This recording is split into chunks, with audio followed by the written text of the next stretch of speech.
scrumptious honey pumpkin, Gary. Did you get off work? Let's make today the day we finally get on the train home together. Kayla, hey. Sorry, but I can't. I've already got an engagement with someone. Oh, you do? But, you do want to get on the train home with me, right? Right? 'Cause, it's our, What? You don't happen to be a little bit forgetful, do you, Gary? Or are you a bit slow when it comes to romance? Huh? Or maybe you'd be embarrassed if everyone saw you leaving the office with me. Chill out and relax a little. It's fine. Hey, that reminds me. How come you never come over and speak to me at work? We have nothing to be ashamed of. I get that you might want to keep things hush from everyone at work, but you could at least come over and say hi every now and then. My delicious pudding pie. What are you talking about? It's hardly unusual for two coworkers who join the company at the same time to develop romantic feelings for each other and start dating. Dating? Yeah! It's our 2-week anniversary as a couple today, I guess it's not that uncommon for guys to forget about anniversaries, so don't worry about it, sweetie. I'm not mad at all. No, really, what are you talking about? I said it's cool, don't worry about it. I don't mean it like that. You and I aren't dating. Huh? The heck? I have a wife and kids. What? How cruel! Are you just using me like some cheap toy to be tossed aside? No, don't be so ridiculous. I never asked you out, I have no romantic feelings for you, and I've never done or said anything to suggest I do. I'd already been married for a year when I joined the company. Oh my god! Besides, we barely even speak, and on the rare occasion we do, it's only ever about work or idle small talk. I don't know how you've managed to convince yourself we're a couple based on that. I'm fully devoted to my wife. We were childhood sweethearts who started dating back in high school. Would you please stop saying these weird things? It's making me super uncomfortable. This can't be. What you're doing here could cause a lot of trouble for me. Please refrain from talking to me about anything other than work from now on, okay? I'd appreciate if you stopped calling me things like scrumptious honey pumpkin and delicious pudding pie, too. You have no idea how creepy it is.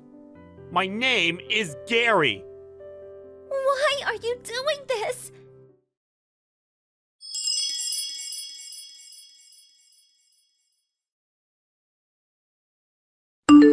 Gary, my old flame, my once favorite dreamy sugar dumpling, I need to talk to you. What is it? I've told you countless times to only talk to me about work-related things, and only when we're at the office. Why are you messaging me again? Would you please just cut it out already? Plus, I told you to stop it with the creepy nicknames. Just Gary is fine. Gary. I don't think you'll be puffing your chest out like this for long. Wanna know why? Teehee. You see, because you're so stubborn and wouldn't be honest about your feelings, I had no choice but to go and find another boyfriend. Cool. By the way, we're really close already. What would you say if I said I thought he might be the one? That's great. I hope you're happy together. What? No, wait. You were supposed to start panicking. Why? Isn't it normal to be worried when another guy takes the girl you like? Aren't you gonna fight to win me back? Nah. What? Why? I never had any romantic feelings for you in the first place. Are we done? Great. I'm going home. Bye.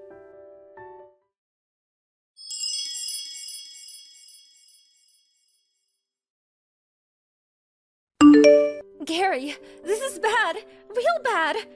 Sarah, what's wrong? You're on errands out of the office now, right?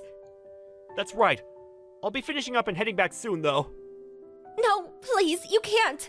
The manager told me to tell you not to come back to the office. Why not? Kayla's really gone and done it. Kayla? What do you mean? She got caught having a steamy romp with Steve, the manager from sales and marketing, in the stationery cupboard. What? Isn't Steve married? And this isn't even the worst of it. His wife must have found out about what was going on somehow, because she just stormed in the office yelling, "Where the hell is that trashy harlot Caleb Briggs?" The managing director currently is trying to calm her down with tea and biscuits in the waiting room on the 3rd floor. So what about Steve and Kayla? Steve immediately admitted wrongdoing, got on his hands and knees, and begged his wife for forgiveness in the hallway in front of half the company. The managing director ordered him to wait on the 4th floor meeting room, so that's where he is now. As for Kayla, she's currently barricading herself in the 2nd floor inventory management room. Judging from the sounds coming out of there, she's smashing things up in some kind of frenzied rampage. She even smashed one of our new products that was just about to be sent out for delivery, so I'd be surprised if she still had a job after this. What a spectacular mess! There is one more thing, Steve. She was yelling your name the whole time. What?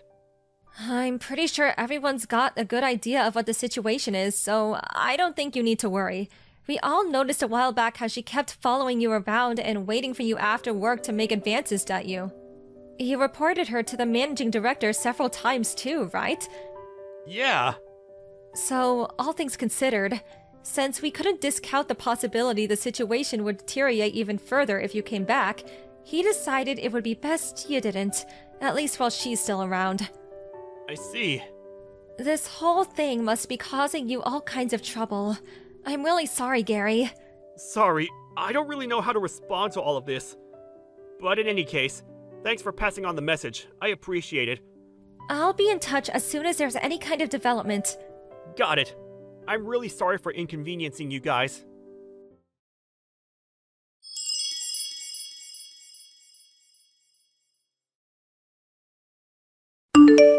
Gary, you're horrid! Why didn't you come and save me? Where was my knight in shining armor? Huh? Your girlfriend just got fired! I'm being charged $15,000 because I broke some stuff, and they said if I don't pay, they'll take me to court. And if you think that's bad, the marketing and sales manager's wife's demanding $25,000 in compensation from me. Why the hell didn't you come and help me? I needed you more than ever. Because none of it's got anything to do with me. What? Use your brain, Kayla! None of this would have happened in the first place if not for your sordid tryst with Steve from sales in the stationery cupboard. He's a married man. No matter which way you look at it, treating me like I'm your boyfriend like some kind of stalker, getting yourself into a career-threatening situation, then demanding I come and get you out of it is not acceptable behavior! How could you be so blind, Gary? The only reason I did this was to force you to be honest about your feelings. The reason I made love to a married man in the stationery cupboard is because I love you. That's quite possibly the most ludicrous thing I've ever heard. The fact you have a wife and kids is irrelevant. We don't choose the wanderings of our hearts. The world of love is the world of mystery. But you're so stubborn. I had to resort to extreme measures to force you to admit how you felt. And be honest about the fact that you're head over heels in love with me. That's why I had to find a new boyfriend. What the hell? That's why you had an affair with the married sales manager?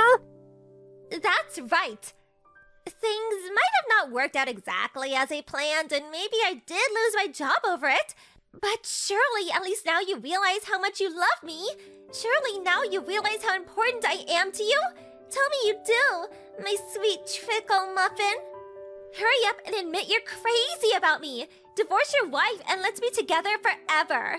I'm unemployed now, so I'm ready to be your stay-at-home housewife. It's actually perfect timing when you think about it. I'll be the wife of your dreams. Let's build a household full of love and warmth together, my chocolate love bunny. More like the wife of my nightmares. I feel like I'm in a horror movie. You're actually insane. Huh? I can't believe things got this out of hand as a result of your misunderstood delusions. Misunderstand delusions? No, you're wrong. It baffles me how you can say that with such confidence. There genuinely isn't a shred of self-doubt in you, is there? How many times have I told you now that I don't have romantic feelings for you? I've literally lost count. Come on, Gary. I saw the way you looked at me. The very first work drinking party we all went to after me and you joined the company, the moment our eyes met across the table, I remember it all like it was yesterday. The fateful moment. What? The fateful, precious moment our eyes met. The overwhelming force of your amorous gaze. You pierced my heart with your love spear. I won't let you say you've forgotten. I won't. What the hell? Ugh! Listen to me, lady. That drinking party you're talking about, I wasn't even there! My wife and son fell ill with something that day, so I ducked out of work early, which means I ended up having to pull out. You're lying! You either dreamed it, or this is a severe case of mistaken identity. No, you're lying. That can't be true. Why don't you try asking Steve, your new boyfriend? He should still have the chat logs from when I messaged him, saying I couldn't go because I had to take my wife and son to the docks. I won't believe it. I won't. Never contact me again! Wait! I'm blocking you!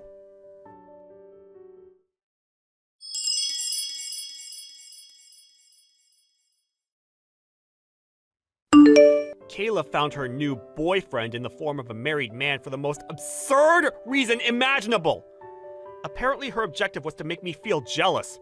But given I had no feelings for her in the first place, it was a fruitless endeavor. And she did nothing but cause hurt, upset, and inconvenience to many innocent people. On top of that, Steve from sales also got fired when the extent of the damage to the business his lover had caused with her spectacle became apparent. I heard that after he divorced his wife, he continued to be obsessed with Kayla. Eventually, they got married on the condition that he'd cover all of the compensation she owed, and he even convinced his parents to let them both move in with them in the family home. Rumor has it that Steve's parents are known in the neighborhood for being a little peculiar and idiosyncratic. To quote a coworker who lives nearby, "That girl's gonna have her work cut out living with that family. It's not a fate I'd wish on my worst enemy."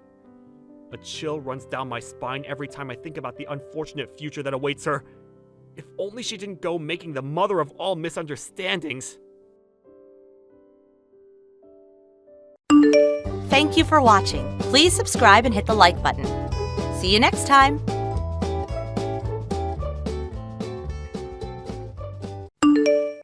Hey, Tamara, let's do something this weekend. Oh, hi, Ian. You don't have any work this weekend, do you? We haven't gone out on a date since last month. I really miss you. Don't worry about money either. I'll pay for everything. My treat. Ah, well, gee, Ian. That sure is a wonderful offer, and I would love to take you up on it. But unfortunately, a friend invited me to go on vacation this weekend, so yeah. What? A vacation? That's news to me. You haven't said anything about that until right now. Yeah, they just messaged me about an hour ago and invited me. Oh, well, okay. I hope you have fun, but man, that was really short notice about the vacation, huh? Your friend is lucky you were off from work. Someone else was planning to go along, but that person had something come up last minute, and since they already have the tickets and everything, I got invited instead. Ah, I see. So, yeah. I know you're my boyfriend and all, and I really appreciate the invitation, but since my friend talked to me first, I'm gonna go with them. Sorry, we'll hang out another time. Nah, don't be sorry. Thing is, though, there's something I've been wanting to talk to you about for a while. So, do you think we could meet up sometime before this weekend? We can meet up after you get out of work. Just let me know what your schedule is, and I'll make it work for me. Can't you just tell me by text?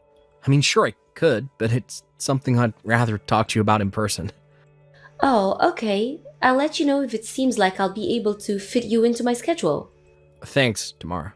I'll talk to you later.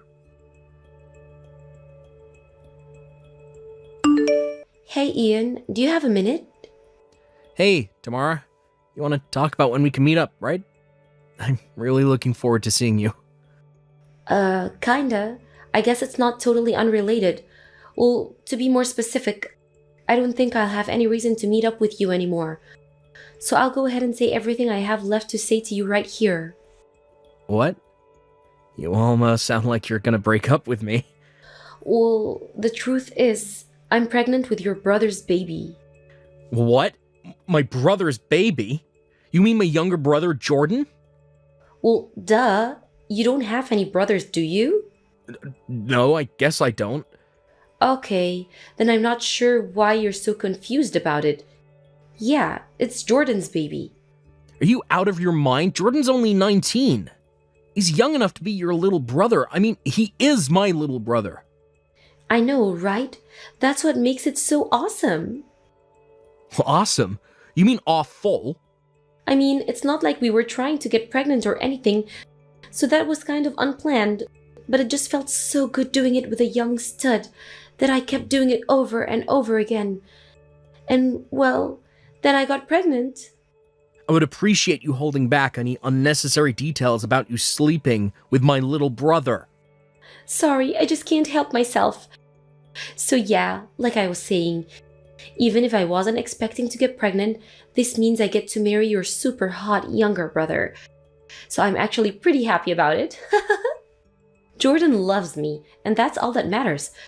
So I don't care about his age or his relationship with you. When did this happen? How did this happen?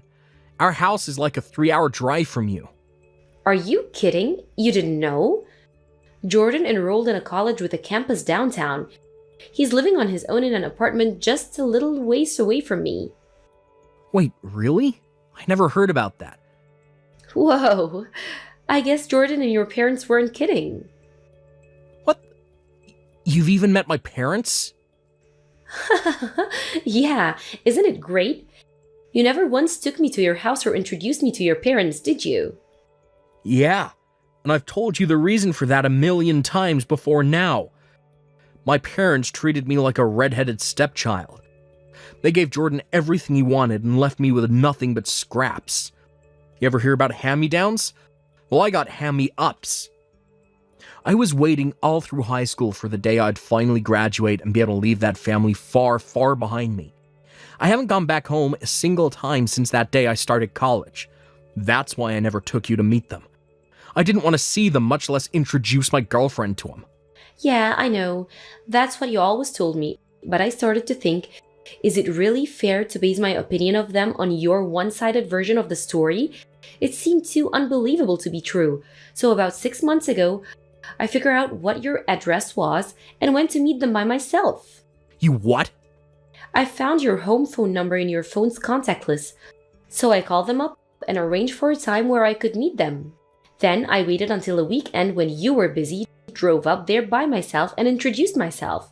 I got there pretty late, and it was a long drive back, so they told me I could stay the night. What the?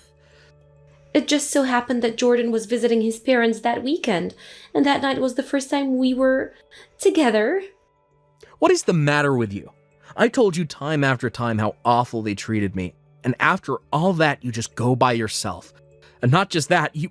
with my little brother. Yeah, and you know what I found out? They're not nearly as bad as you made them out to be.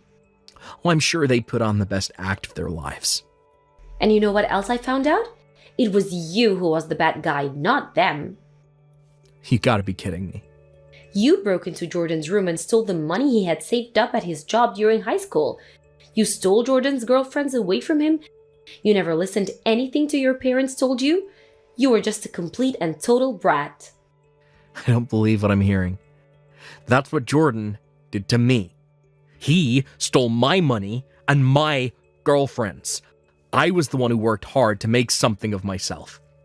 Look, Ian, it's your word against theirs. And all three of them told me the exact same story. So if you ask me, what they say is way more credible than what you say. It's 3 versus 1, Ian. So logically, the only conclusion I can reach is that they're telling the truth and you're lying.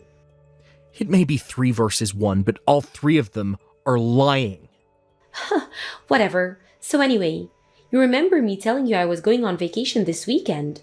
Well, the truth is that I was actually going to your parents' house with Jordan so we could announce our pregnancy to them. You're a real piece of work. And since now, Jordan and I are having a baby together, there's no point in us staying together. You would only get in the way. So this is goodbye, Ian. I see. If you're pregnant, then yeah, I guess you're right. Obviously I'm right. I'm so happy that I can finally be together with Jordan. Well, if that's all you gotta say, then I guess we can end this right here. Goodbye, Tamara. So long, Ian. I'm gonna have a great life with Jordan. Just do me one last favor and give Jordan and my parents a message for me. I'm cutting them out of my life. I don't ever want to see or hear from any of them ever again. Good grief, Ian. Don't you think this is the perfect opportunity for you to reflect on your mistakes and reunite with your family? You're such a child. Reunite with them? I'd rather die. Whoa, I had no idea you were such a stubborn brat, Ian. I thought you were better than that. You can think whatever you want about me. I don't care anymore. Goodbye.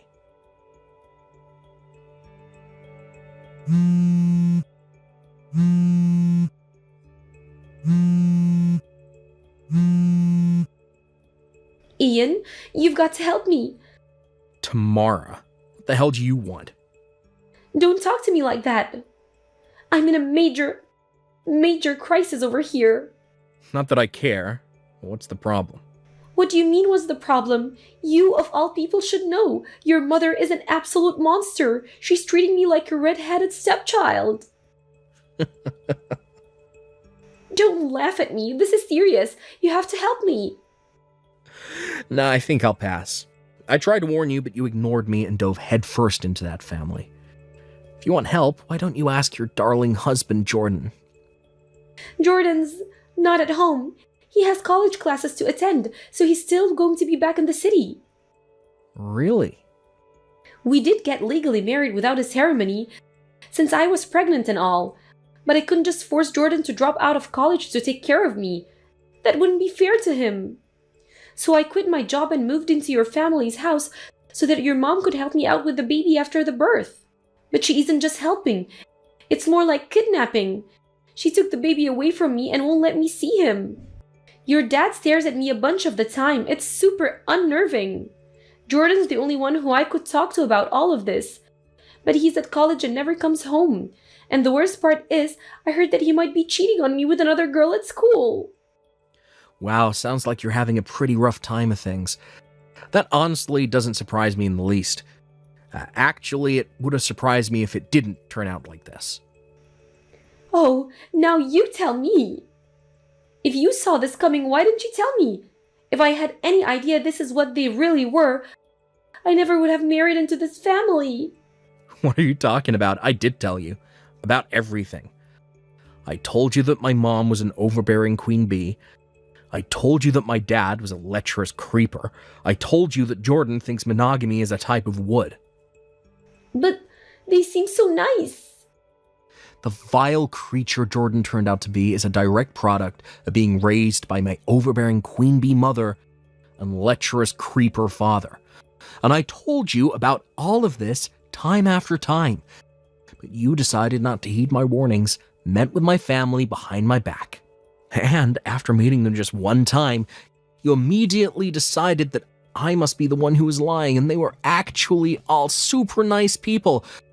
But not just that, you slept with my younger brother the very night you met him.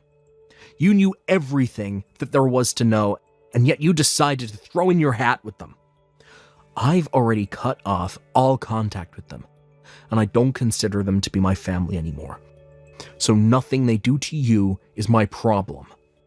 How can you be so cold? I get it now. You were right. You were right all along, Ian.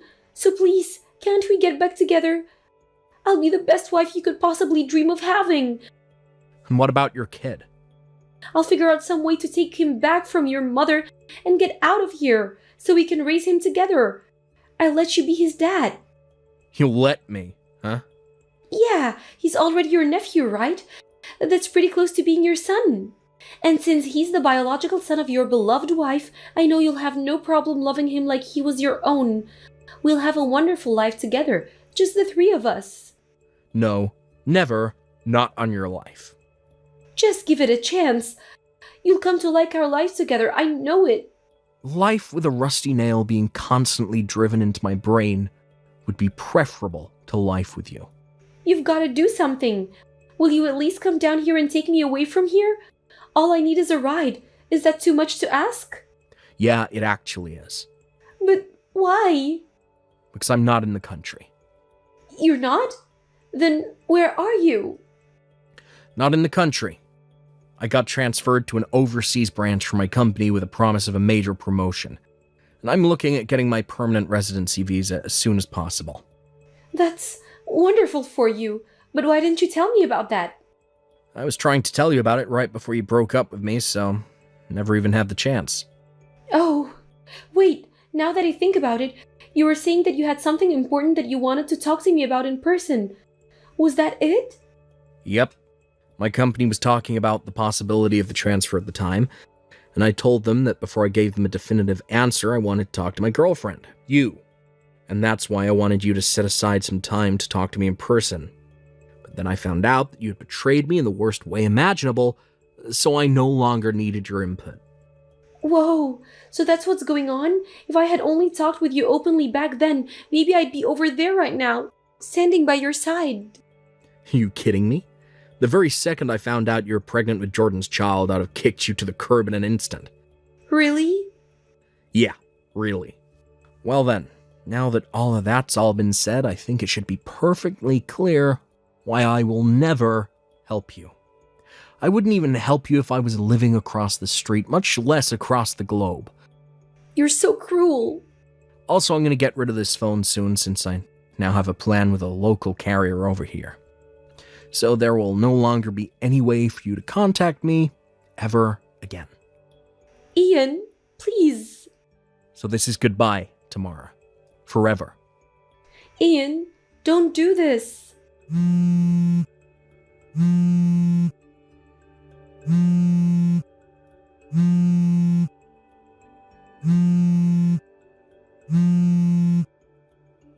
Ian.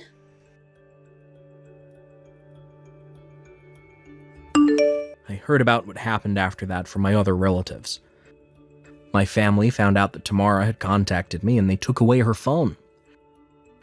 Jordan came home to visit a short while later while on break from his classes. And since Tamara really could just not help herself, about a month after that, she found out she was pregnant with her second child.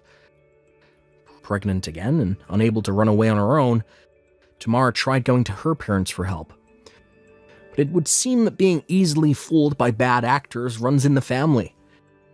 Because when her parents met my parents, they had a grand old time and left reassured that their daughter was in good hands. And then, sometime later, it was Jordan's turn to cause trouble. He started stalking one of his female professors who spurned his advances, got criminally charged for it, sued, and kicked out of the school. The impacts of this didn't just stop with Jordan. In order to pay off the lawsuit and his legal bills, my parents had to sell their house. That was barely enough to cover it, so, left homeless and impoverished, they had no choice but to put their kids into foster care. I'd think that at this point, Tamara could just divorce Jordan and save herself a world of trouble. But for whatever reason, she doesn't seem to be making any efforts to do so. Thank you for watching. Don't forget to hit the like button and subscribe to the channel.